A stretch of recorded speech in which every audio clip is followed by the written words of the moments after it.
ಇವರಿಗೆ ಮಾತು ಬರಲ್ಲ, ಕಿವಿನೂ ಕೇಳಿಸಲ್ಲ. ಆದರೆ ಕ್ರೌರ್ಯಕ್ಕೆ ಮಾತ್ರ ಇವರೇನು ಕಡಿಮೆ ಇಲ್ಲ. ಇಲ್ಲೊಬ್ಬ ಕಿರಾತಕ ಗೆಳೆಯನ ಪತ್ನಿ ಮೇಲೆ ಕಣ್ಣು ಹಾಕಿ ಸ್ನೇಹಿತನ ಕಥೆಯನ್ನೇ ಮುಗಿಸಿದ್ದಾರೆ.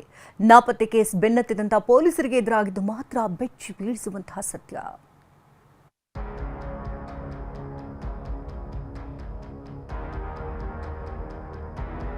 ವಿಶೇಷ ಚೇತನರಿಗೆ ಸಮಾಜ ಕೊಡುವ ಗೌರವವೇ ಬೇರೆ. ಆದ್ರೆ ಈ ಪ್ರಕರಣ ನೋಡಿದ್ರೆ ಮನುಷ್ಯನ ವಿಕೃತ ಬುದ್ಧಿಗೆ ಅಂಗವೈಕಲ್ಯ ಅಡ್ಡಿ ಆಗಲ್ಲ ಅನ್ನೋದು ಸಾಬೀತಾಗಿದೆ.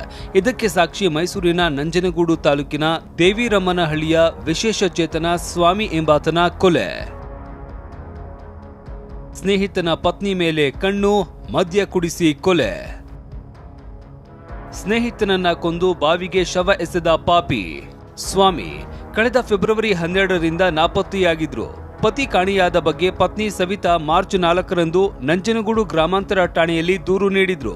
ಅಚ್ಚರಿ ಅಂದ್ರೆ ಪತ್ನಿ ಸವಿತಾ ಕೂಡ ಮಾತು ಬಾರದ, ಕಿವಿ ಕೇಳದ ಮಹಿಳೆ. ಹೀಗಿರುವಾಗ ಪೊಲೀಸರು ಈ ನಾಪತ್ತೆ ಪ್ರಕರಣವನ್ನ ಗಂಭೀರವಾಗಿ ಪರಿಗಣಿಸಿ ತನಿಖೆ ಆರಂಭಿಸಿದಾಗ ಅಸಲಿ ಸತ್ಯ ಬಯಲಾಗಿದೆ. ಇಲ್ಲಿ ಆರೋಪಿಗಳು ಕೂಡ ವಿಕಲಚೇತನರೇ ಅನ್ನೋದು ಪೊಲೀಸರನ್ನೇ ದಂಗಾಗಿಸಿದೆ.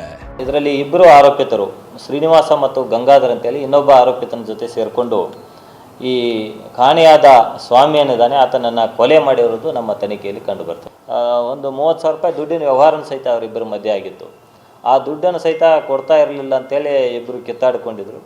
ಈ ಎರಡು ವಿಷಯಗಳ ಹಿನ್ನೆಲೆಯಲ್ಲಿ ಒಂದು ಮರ್ಡರ್ ಆಗಿದೆ ಕಂಡು. ಸ್ವಾಮಿ ಕೊಲೆಗೈದ ಸ್ನೇಹಿತ ಶ್ರೀನಿವಾಸ್ಗೂ ಮಾತು ಬರಲ್ಲ. ಇಬ್ಬರು ಕಾಲೇಜು ದಿನಗಳ ಸ್ನೇಹಿತರು. ಹೀಗಿರುವಾಗ ಶ್ರೀನಿವಾಸ್ ಕಣ್ಣು ಸ್ವಾಮಿಯ ಪತ್ನಿ ಮೇಲೆ ಬಿದ್ದಿತ್ತು. ಹೇಗಾದ್ರೂ ಮಾಡಿ ಆಕೆಯನ್ನ ಮದುವೆ ಆಗಬೇಕು ಅಂತ ಶ್ರೀನಿವಾಸ್ ಸ್ಕೆಚ್ ಹಾಕಿದ್ದ. ಸವಿತಾ ಜೊತೆ ನಿರಂತರವಾಗಿ ವಿಡಿಯೋ ಕಾಲ್ನಲ್ಲಿ ಸಂಪರ್ಕದಲ್ಲಿ ಇದ್ದಿದ್ದಲ್ಲದೆ ಹಣ ಸಹಾಯ ಮಾಡ್ತಾ ಇದ್ದ. ಹೀಗಿರುವಾಗ ಫೆಬ್ರವರಿ 12ರಂದು ಕುಣಿಗಲ್ ತಾಲೂಕಿನ ಅಮೃತೂರಿಗೆ ಶ್ರೀನಿವಾಸ ಸ್ವಾಮಿಯನ್ನ ಹಣ ಕೊಡೋದಾಗಿ ಕರೆಸಿಕೊಂಡಿದ್ದ. ಅಲ್ಲಿ ಸ್ವಾಮಿಗೆ ಮದ್ಯ ಕುಡಿಸಿ ಕುತ್ತಿಗೆಗೆ ಹೊಡೆದು ಕೊಲೆ ಮಾಡಿದ್ದಾನೆ. ಸಾಕ್ಷ್ಯ ನಾಶಪಡಿಸೋದಕ್ಕೆ ಮೃತದೇಹವನ್ನ ಬಾವಿಗೆ ಎಸೆದಿದ್ದಾನೆ.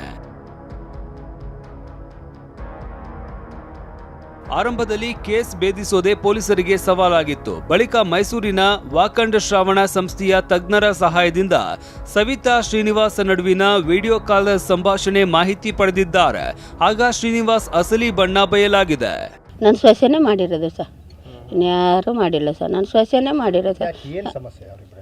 ಏನು ಸಮಸ್ಯೆ ಅಂತಂದರೆ ಇನ್ನೊಬ್ಬ ಅವನೇ ಸರ್, ಯಾವನೋ ಗೊತ್ತಿಲ್ಲ, ದಪ್ಪಕ್ಕವನೇ ಸರ್. ಶ್ರೀನಿವಾಸ್ ಅಂತ ಅವನ ಹೆಸರು ಇಟ್ಟಿಲ್ಲ ನನಗೆ. ಒಟ್ಲಿ ದಪ್ಪಕ್ಕವನ 11 ಗಂಟೆ 10 ಗಂಟೆ ರಾತ್ರಿ 11 ಗಂಟೆ ರಾತ್ರಿ ಎಲ್ಲ ಫೋನ್ ಮಾಡೋರು. ಚೆಂದಾಗಿ ಬೋದಿದ್ದೀನಿ ನಾನು ಒಂದು ದಿವಸ. ಆವತ್ತಿಂದ ಬಿಟ್ಬಿಟ್ಟಿದ್ರು. ಏನು ಹಿಂಗೆ ಒಂದು ತಿಂಗಳಿಂದ ಏನಾಯ್ತೋ ನನಗೆ ಗೊತ್ತಿಲ್ಲ ಸರ್. ಇದ್ರೂ ನಾವು ಬಂದಿಲ್ವಲ್ಲ ಸರ್. ಈಗ ಹಾಲು ತುಪ್ಪ ಮಾಡಿದ್ರು ಅದಕ್ಕೂ ಬಂದಿಲ್ವಲ್ಲ ಸರ್.